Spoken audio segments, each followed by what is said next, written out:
Hey everybody, it's Jim here.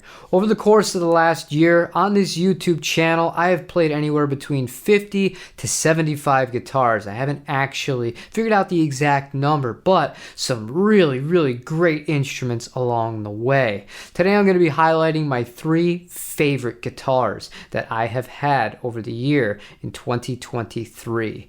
To begin with, this is not going to be a full demonstration comparison sort of video. There might be one small individual sound sample for each guitar, but we're just going to move on afterwards and highlight what I love about each one. And second of all, you can't buy any of these guitars. Well, maybe you could buy one of them new.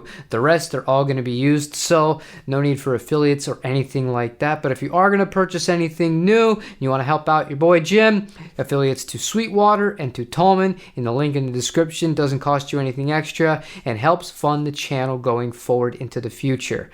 Without further delay though, let's start off with the most obvious one, the Fender Japan JV Telecaster.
This is the second year in a row that a Telecaster has made it onto the top 3. However, the other one has come and gone, whereas this one is never ever gonna go anywhere for a few reasons. First of all, I had never found this guitar in this finish in the JV line of guitars from Fender Japan.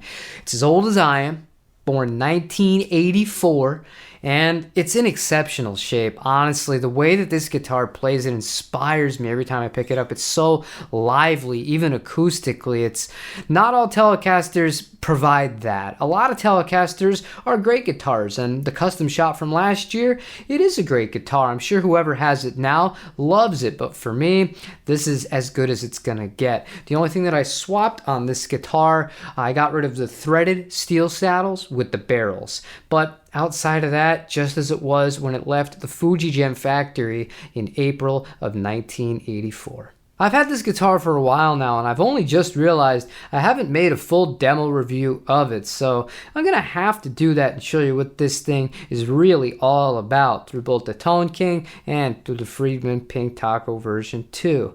But that's enough about the Tele for now. Let's keep it in Japan and check out the second guitar.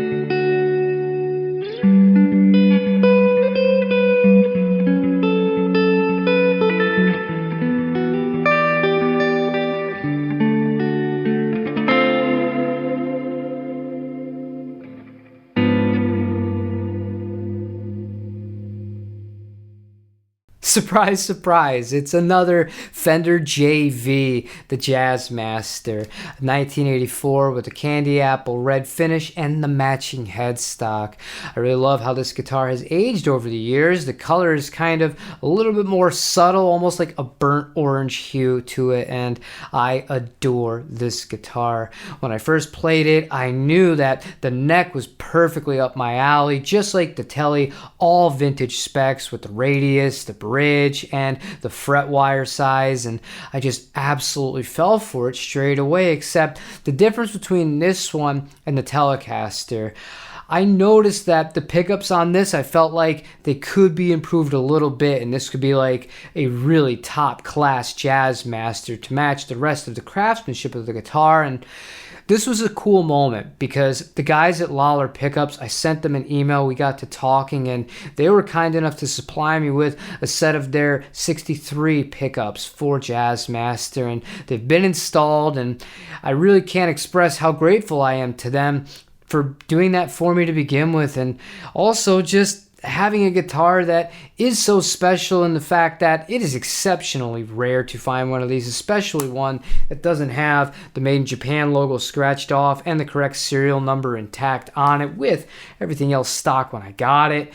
The fact that a company as cool and as important in the guitar industry as Lawler, they were nice enough to do that for me. It really does mean the world to me. I love playing this guitar, and now I wouldn't dream of changing another thing on it. And that leaves us with one guitar left to go. This one was not made in Japan. It was made here in America.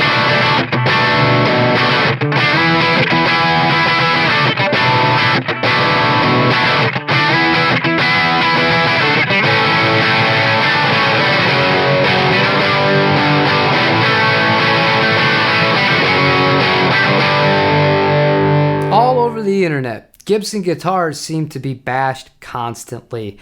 The fit and finish wasn't perfect. There was some tooling marks on the sides of where the binding meets the fingerboard itself. There are paint issues, yada yada yada. And this guitar does have a few of those as well. But let me tell you something that I love about this guitar and that I've found in general with newer Gibson guitars. The stuff that matters. How it feels and how it sounds.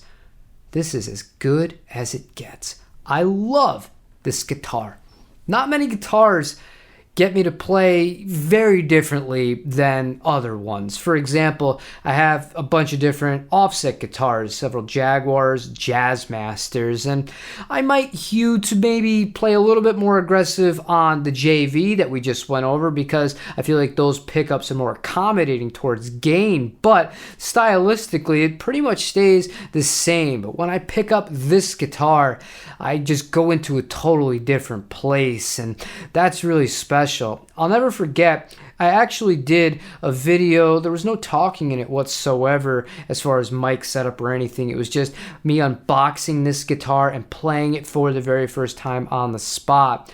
I was blown away so much, and I knew immediately, like, this is exactly what you were looking for out of a 335. And I mean, some people care about cosmetic perfection, perfect resale value, and all that. The Gibson's going to have a good resale value on it should you ever want to buy one and sell it. But man, it is such a great playing guitar. It really is. And out of all the three major American brands right now that are making guitars, if I had to buy one sight unseen, I don't think I would have said this 10 or 15 years ago. I'm going to go with the Gibson every single time, even if there are slight imperfections with the finish, because the guitars themselves, they're great.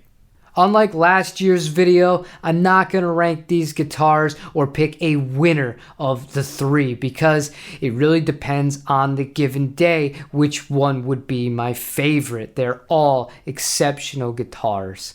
If you enjoyed this video, let me know by leaving a comment down below. And if you have a favorite of the three, I'd be interested in hearing which one it is down there as well. If you enjoyed this and you're looking forward to seeing more videos in the future from this channel, consider subscribing and hitting the like button. Those two things are free and they do help me out. But thank you for another fantastic year of working on YouTube and having a lot of fun in the process. If you are going to celebrate this new year, I only ask that you do it responsibly and you use your head. Don't do anything stupid because some things can't be undone.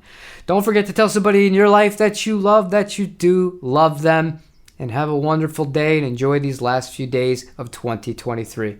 Take it easy, everybody.